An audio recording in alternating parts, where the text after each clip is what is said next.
Update और मैं हूं आपके साथ विभा उपाध्याय। बुलेटिन में इस वक्त बड़ी खबर झारखंड के हजारीबाग से, जहां पर चौपारण थाना क्षेत्र के केसट के पास एक container truck high voltage wire की चपेट में आने के बाद धू कर जल उठा।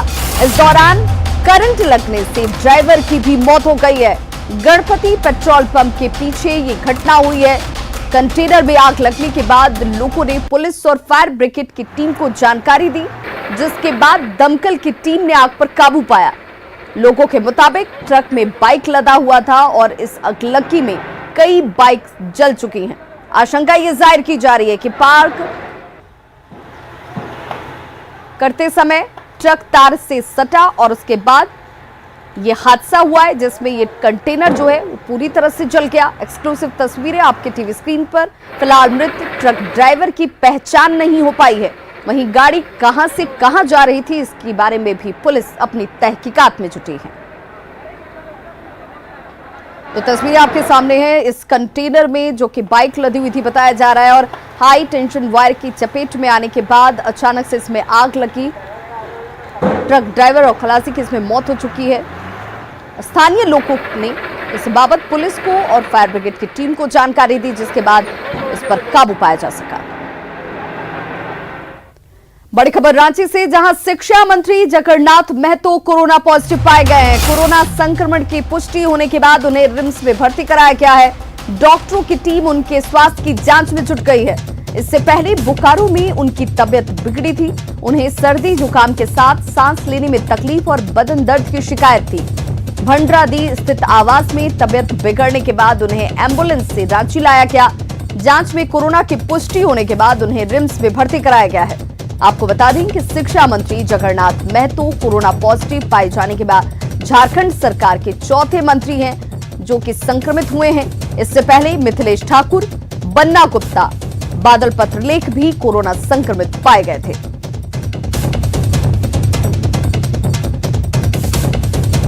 तो शिक्षा मंत्री जगन्नाथ महतो कोरोना पॉजिटिव पाए गए हैं और फिलहाल रिम्स में उनका इलाज इस वक्त चल रहा है। सहयोगी ज्ञानेंदु जयपुरियार हमारे साथ ज्यादा जानकारी के साथ फोन लाइन पर जुड़ गए हैं। ज्ञानेंदु, क्या जानकारी मिल रही है और अभी तक उनके कांटेक्ट में आए लोगों को लेकर के क्या एहतियात बरता जा रहा है? देखिए विवाह, अभी सुबह में उनकी तबीयत लगातार खराब चल रही थी। सुबह में उन्होंने सिविल सर्जन से बात की और उसके बाद जांच टीम उनके घर भंडारीदार गई थी। जांच में कोरोना पॉजिटिव पाए गए तो उनको बेहतर इलाज के लिए रिम्स भेज दिया गया है। जो सिविल सर्जन से हमारी बात थी, उनका कहना है कि जो उनसे मिले हैं या उनके संपर्क में जो लोग आए हैं उनकी टेस्ट की जाएगी, उनकी जांच की जाएगी। फिलहाल मंत्री को रिम्स बोकारो से रिम्स रेफर कर दिया गया है। जी विवाह। ज्ञानेंदु, बहुत बहुत शुक्रिया तमाम जानकारी के लिए। टिकट को लेकर नेताओं के जोर आजमाइश का दौर जारी है। पटना में आरजेडी कार्यालय के सामने सुधा सिंह टिकट को लेकर धरने पर बैठ गई। न्यूज 18 से बात करते हुए सुधा सिंह ने तेजस्वी यादव पर अपनी अनदेखी का आरोप लगाया है। सुधा सिंह ने कहा कि वो तेजस्वी यादव से मुलाकात की कई कोशिशें कर चुकी हैं, लेकिन उन्हें तेजस्वी यादव से मिलने के लिए वक्त नहीं मिल रहा। सुधा सिंह बेगूसराय के तिघड़ा से पार्टी का सिंबल मांग रही हैं। सुधा सिंह तो यहां तक कह रही हैं कि जब तक सिंबल नहीं मिला उनका धरना यूं ही जारी रहेगा। टिकट की मांग और टिकट ना मिलने की जो संभावना है, इसको लेकर के आरजेडी की बेगूसराय जिले के तिघड़ा विधानसभा की ये नेता हैं सुधा सिंह यहाँ धरना पे बैठ गई हैं पार्टी कार्यालय में। और बात करते हैं इनसे, आखिर क्या वजह है, क्यों ये धरना पे बैठी हैं? सुधा जी, क्यों आप यहाँ धरना पे बैठी हैं? हम इसलिए अनिश्चितकालीन अनशन पे बैठे हैं क्योंकि अब हम मजबूर हो चुके हैं। लालू जी आवाज जाते हैं तो वो लोग मिलते नहीं हैं, पार्टी कार्यालय आते हैं तो कोई मिलते नहीं हैं। 15 दिन से हम पटना बैठे हुए हैं। 2015 में लालू जी के कहने पर हम पार्टी कार्यालय में आवेदन दिए थे प्रत्याशी के रूप में। टिकट मेरा श्योर था। लालू जी के गठबंधन की वजह से वीरेंद्र महतो को प्रत्याशी बनाए, जबकि मेरा टिकट फाइनल था। हमारी टिकट वीरेंद्र महतो जी को दिया गया, जो पार्टी छोड़ के भागे, जदयू में फिर शामिल हो गए। भारी वोट से वो जीते थे। हम 1995 में पार्टी ज्वाइन किए थे। तब से जिला से लेके पंचायत तक हमारा अहम रोल रहा और टिकट के लिए हम आए हैं यहाँ कि हमारी सीट जीती हुई सीट है। मेरी श्योर में मैंने हम टिकट ले जाएंगे तो भारी वोट जीतेंगे, वीरेंद्र महतो से ज़्यादा वोट हम ले आएंगे, ये हमारी दावा है। फिर भी अभी तक तेजस्वी जी चुप्पी लादे हुए हैं, किसी तरह का ना एक बार मिले हैं ना कुछ मैसेज दे रहे हैं। तो हम थक चुके हैं। अब हम अपने हक के लिए हम यहाँ बैठे हैं। महिला है, 26 साल मेरा राजनीतिक करियर है, 21 साल को मैंने हम पार्टी ज्वाइन किए थे, तो एक महिला के लिए तो वो कम नहीं हुआ। एक महिला के सम्मान के साथ अपमान हो रहा है। हाँ, एक महिला को जो सम्मान मिलनी चाहिए वो सम्मान नहीं मिल रहा है। लालू जी हमको अच्छी तरह जानते हैं। जब हम एक बार रांची गए भी तो उनसे मुलाकात नहीं हो पाई है। हम कल परसों फिर नहीं गए, क्योंकि हम न्यूज़ में देख रहे हैं कि लालू जी किसी से मिलते नहीं हैं। तो हम अपना टाइम क्यों वेस्ट करें। हम इनसे मिलना चाहे केसी जी से, तो एक बार मुलाकात नहीं हो पाई है ढंग से। उनसे कोई अपनी बात को रखें हम। तो हम हार के सुधा सिंह हैं, ये कह रही हैं कि हार करके बैठे हैं। काफ़ी कोशिश इन्होंने की तेजस्वी से मिलने की, तेजस्वी मिल नहीं रहे हैं, इनकी बातों को सुन नहीं रहे हैं। और इनका कहना है कि अगर हमें टिकट नहीं मिला, हमें सीट नहीं मिला, तो इसी तरह से अनिश्चितकालीन अनशन पे, धरना पे ये बैठी रहेंगी। खैर देखना होगा कि इनके इस अनशन पे, इनकी इस धरना प्रदर्शन के बाद जो है तेजस्वी का इनसे मिलते हैं, इनकी बातों को सुनते हैं। उनकी पार्टी के जो प्रदेश अध्यक्ष हैं जगदानंद सिंह, वो इनकी बातों को सुनते हैं या नहीं सुनते हैं। कैमरा पर्सन नीलमणि के साथ अमित कुमार, न्यूज़ 18 पटना। तो देखिए, चुनाव आते ही नेता जनता को लुभाने के लिए कई तरह के हथकंडे अपनाते हैं। सिकटा विधानसभा सीट से वर्तमान विधायक और राज्य के अल्पसंख्यक कल्याण मंत्री खुर्शीद आलम भी इसमें पीछे नहीं है। खुर्शीद आलम का एक बयान काफी वायरल हो रहा है, जिसमें वो खुद को मंत्री नहीं संतरी बता रहे हैं। इतना ही नहीं, हद ये कि उन्होंने अपनी तुलना बैल से भी कर दी। खुर्शीद आलम सिकटा के झुमका सेनुवरिया गांव स्थित अपने आवास पर लोगों से बातचीत कर रहे थे। हालांकि ये वीडियो 24 सितंबर का है, जब मंत्री जी अपने आवास पर क्षेत्र के लोगों के साथ मुलाकात कर रहे थे, बैठक कर रहे थे। तो मंत्री जी ने क्या कुछ कहा है, आप खुद सुनिए। मंत्री नहीं की कहियो हम मंत्री अपने के नहीं समझ रहे। हम तो अपने लगिन के गांव के एगो संतरी बानी। तो संतरी के कौन काम है? लोग के मान सम्मान के रक्षा, चौकीदारी, पहरादारी करके हो। बहुत लोग आई, हम कहनी चुनाव हमार नहीं के, हमार। अरे हम तो एगो बैल बानी, बैल के खिलाई आज सुबह से 8 बजे से 5 बजे लग जाके अपन खेत के जोती। आज की सियासत की सबसे बड़ी खबर, लवली आनंद पहुंची हुई है राबड़ी आवास। तेजस्वी यादव से मिलने के लिए राबड़ी आवास पहुंची हुई है लवली आनंद। ये बड़ी खबर इस वक्त सामने आती हुई, राबड़ी आवास पर लवली आनंद पहुंची हुई है मुलाकात करने के लिए। तेजस्वी यादव से मिलने के लिए राबड़ी आवास पर लवली आनंद पहुंची हुई है। एक्सक्लूसिव तस्वीरें आपके सामने, दोनों के बीच मुलाकात भी हो रही है। लवली आनंद आरजेडी में शामिल हो सकती हैं, जो बड़ी खबर इस वक्त सामने आती हुई। तो दोनों के बीच में मुलाकात भी इस वक्त चल रही है। और सहयोगी अमित हमारे साथ इस वक्त ज्यादा जानकारी के साथ फोन लाइन पर जुड़ चुके हैं। अमित, ये माना जाए कि लवली आनंद की ये मुलाकात पहले से तय थी, जिस तरह की चर्चाएं चल रही थी, जिस तरह के अभी तक हालात बन रहे थे, और बहुत जल्द वो आरजेडी का दामन थाम सकती हैं? लेकिन निश्चित तौर पे जो है वो आरजेडी का दामन थामेगी और सिर्फ औपचारिकताएं बाकी रह गई है। औपचारिकताएं बाकी रह गई है और थोड़ी देर में जो है कहा जा रहा है कि कुछ ही दिन में जो है वो आरजेडी की सदस्यता वो ग्रहण कर लेंगी। फिलहाल जो है तेजस्वी यादव और राबड़ी आनंद की जो है वो मुलाकात चल रही है। दूसरी बड़ी खबर हम दे रहे हैं अपने दर्शकों को कि सीपीआई सीपीएम के जो नेता हैं वो तेजस्वी यादव से मिलने राबड़ी देवी के आवास आए थे। मुलाकात वो खत्म हो गई है और अब तेजस्वी यादव जो है वो राबड़ी देवी के आवास पे लवली आनंद से मुलाकात कर रहे हैं। कहीं ना कहीं आरजेडी जो है वो राजपूत वोटर को इंटैक्ट करने की कवायद में जुटी है और उस दिशा में ये आरजेडी का एक और कदम है। बिल्कुल अमित, इस वक्त राजपूत जो बिरादरी है, इसे लेकर के हर पार्टी के अंदर ये बहुत मुखर तौर पर देखने को मिल रहा है और शायद इसी को साधने की कोशिश में इस वक्त आरजेडी की तरफ से, तेजस्वी यादव की तरफ से लवली आनंद को अगर शामिल कराया जाता है तो एक बड़ा कदम माना जाएगा। देखिए, निश्चित तौर पे चूंकि आनंद मोहन राजपूत समुदाय के एक बड़े चेहरे हैं, बड़े नेता के तौर पे उन्हें जाना जाता है। भले ही वो अभी सलाखों के पीछे हैं, लेकिन अभी भी अगर राजपूत समुदाय की बात कर ली जाए तो वहाँ पे जो है काफी उनका दबदबा है और इसी बात को आरजेडी भली भांति भापती है और इसी के तहत जो है लवली आनंद को अपने साथ जोड़ना एक बड़ी कदम के तौर पे जो है आरजेडी देख रही है और उसमें प्रयासरत भी है और कहीं न कहीं कामयाबी भी आरजेडी को हासिल हो चुकी है। चलिए, बहुत बहुत शुक्रिया अमित तमाम जानकारी के लिए। बिहार विधानसभा चुनाव में पार्टियों में सीट समीकरण को लेकर संग्राम जारी है। सबसे खराब स्थिति महागठबंधन की है, जहां सीट शेयरिंग को लेकर आरजेडी और कांग्रेस में ठनी हुई है। अब सूत्रों के हवाले से खबर यह है कि आरजेडी ने कांग्रेस के लिए नया प्लान तैयार किया है। आरजेडी ने कांग्रेस को विधानसभा चुनाव के लिए 58 सीटें और एक वाल्मीकि नगर की सीट, जो कि लोकसभा उपचुनाव की सीट है, वो देने का प्लान तैयार किया है। खबर यह कि कांग्रेस आलाकमान को इसकी जानकारी भी दे दी गई है। हालांकि कांग्रेस की ओर से अब तक इस पर कोई भी साफ जवाब सामने नहीं आया है। आपको बता दें कि बिहार विधानसभा चुनाव में कांग्रेस 80 सीटों पर चुनाव लड़ना चाहती है। सदानंद सिंह ने पार्टी को 80 सीटों पर चुनाव लड़ने की सलाह दी थी।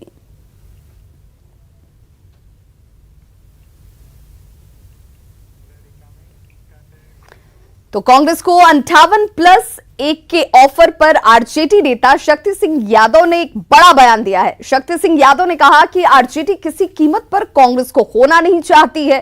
जरूरत पड़ी तो आरजेडी कांग्रेस को 2-4 सीटें और दे सकती है। शक्ति सिंह यादव ने कांग्रेस से बड़ा दिल दिखाने की अपील की ताकि सीटों के बंटवारे पर पेच सुलझ सके। चैनल पर चल रहा है 58+1, स्वाभाविक तौर पर उससे कम नहीं बल्कि 1-2 सीट ज्यादा ही राष्ट्रीय जनता दल देने का मन बनाती है, उससे नीचे नहीं। और स्वाभाविक तौर पर 58+1 के लिए हम लोग तैयार भी हैं और पार्टी चाहती भी है। 2-4 सीटों के लिए, 1-2 सीटों के लिए गठबंधन हम नहीं खोना चाहते। हमारा पुराना और परंपरागत स्वाभाविक गठबंधन है कांग्रेस पार्टी, हम स्वाभाविक तौर पर लेकर चलते हैं। लेकिन देखिए, कोई दबाव की राजनीति किसी को नहीं करनी चाहिए। तो आरजेडी के ऑफर पर कांग्रेस का कहना है कि दोनों दलों के बीच, शीर्ष नेतृत्व के बीच सब कुछ तय हो चुका है। जल्द ही तस्वीर सभी के सामने होगी।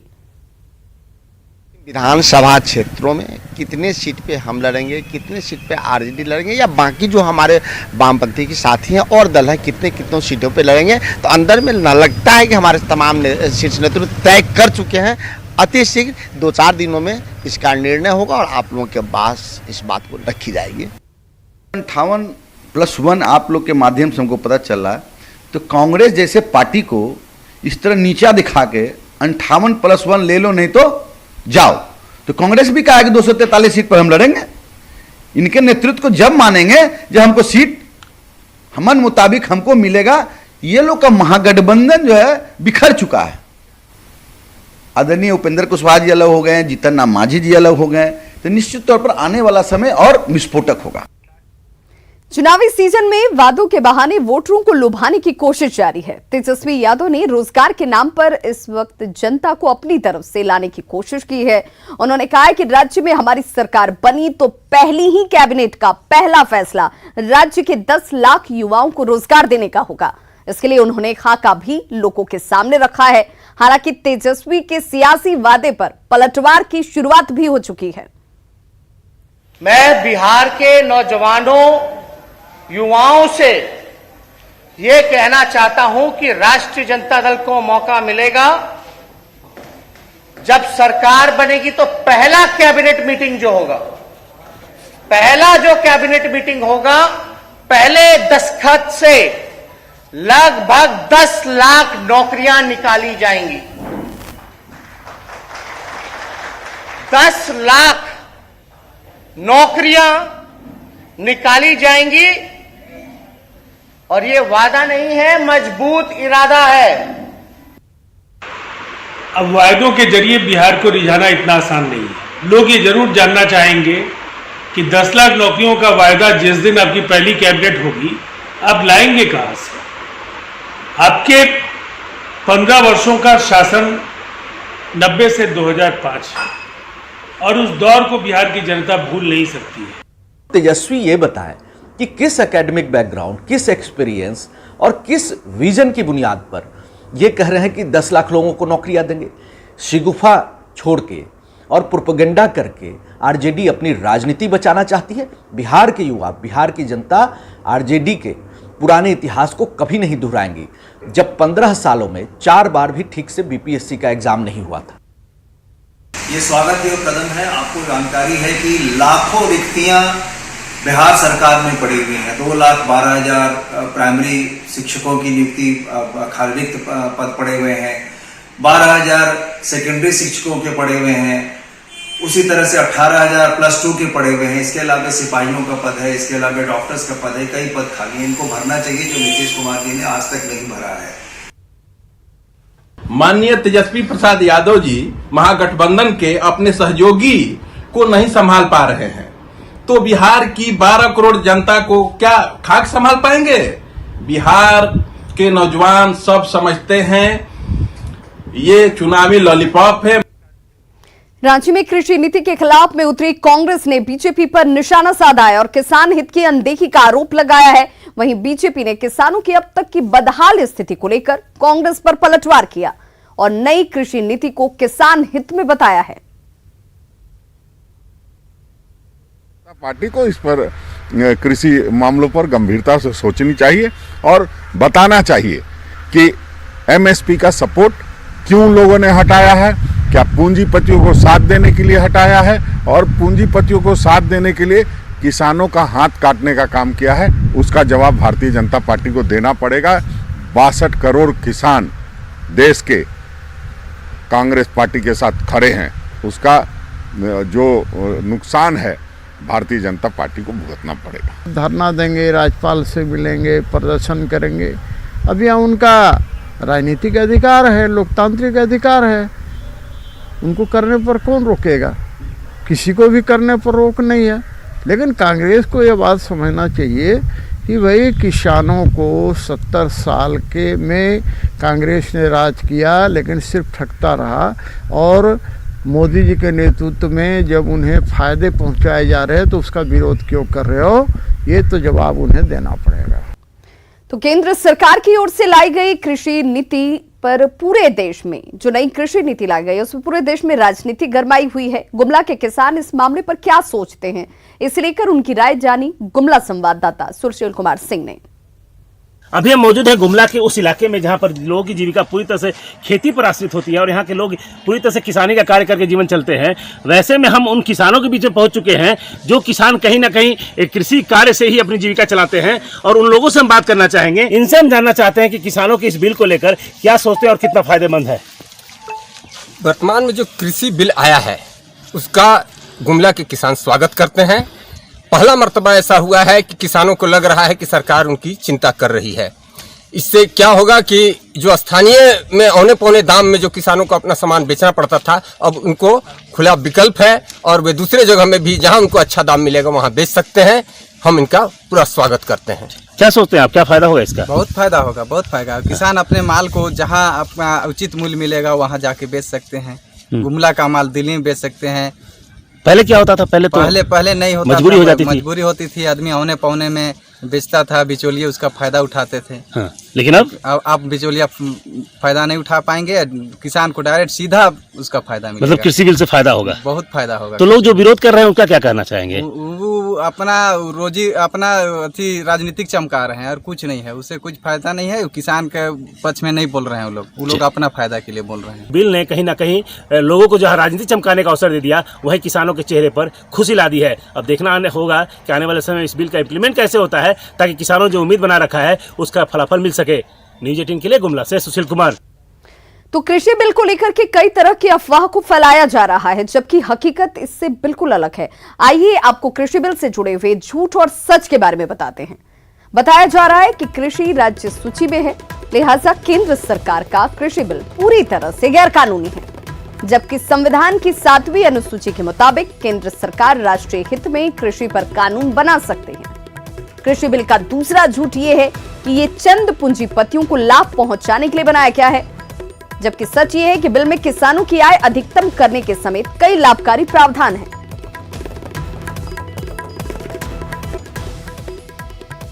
तीसरा झूठ कि यह बिल कृषि उपज विपणन समिति एपीएमसी कानून के अधिकारों पर हमला है, जबकि सच्चाई ये है कि यह बिल एपीएमसी के अधिकारों का उल्लंघन नहीं करता, बल्कि कानून से बाहर जाकर अतिरिक्त व्यापार की अनुमति देता है।